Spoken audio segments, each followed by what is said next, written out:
ఈ రోజు black Gill disease కి ట్రీట్మెంట్ అయితే చెప్తాను. ఆక్వాకల్చర్ లో రొయ్యల చెరువులు చేసే ఏ ఫార్మర్ కైనా ఈ బ్లాక్ గిల్ గురించి ఎంతో కొంత ఐడియా అనేది ఉంటుంది. సో ఎలాంటి ట్రీట్మెంట్ చేస్తే తొందరగా తగ్గిద్దో నేను ఈ వీడియోలో చెప్తాను. ఈ బ్లాక్ గిల్ ని కంట్రోల్ చేయడానికి మనం మెయిన్ గా శానిటైజర్ అనేది అప్లై చేస్తాం. మనకి మార్కెట్ లో చాలా రకాల శానిటైజర్స్ అనేవి అవైలబుల్ గా ఉంటాయి.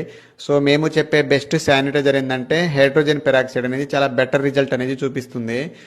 అప్లికేషన్ మెథడ్ చూసుకున్నట్లయితే ఈ హైడ్రోజన్ పెరాక్సైడ్ ని పర్ ఎకరానికి 2 లీటర్స్ చొప్పున నైట్ టైం 10 o'clock కి చెరువు యొక్క మధ్య భాగంలో అప్లై చేసి అదే నైట్ 2 గంటలకి అంటే 2 o'clock కి 2 kgs ఆక్సిజన్ టాబ్లెట్స్ అనేవి అప్లై చేయాలి. అండ్ నెక్స్ట్ డే మార్నింగ్ 6 లేదా 7 ఆ టైంకి ఒక బ్యాగ్ అగ్రికల్చర్ లైమ్ అనేది ఇవ్వాలి. ఇలా చేయడం వలన రొయ్యలకి కానీ అండ్ అలాగే వాటర్ క్వాలిటీకి ఎటువంటి ప్రాబ్లం ఉండదు. రొయ్యలు ఫ్రెష్ గా మౌల్టింగ్ అనేది అవుతాయి. మౌల్టింగ్ తో పాటు ఈ గిల్ ప్రాబ్లం కూడా క్లియర్ అవుతుంది.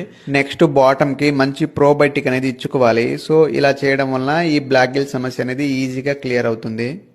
ఈ రోజు బ్లాక్ గిల్ డిసీజ్ కి ట్రీట్మెంట్ అయితే చెప్తాను. ఆక్వాకల్చర్ లో రొయ్యల చెరువులు చేసే ఏ ఫార్మర్ కైనా ఈ బ్లాక్ గిల్ గురించి ఎంతో కొంత ఐడియా అనేది ఉంటుంది.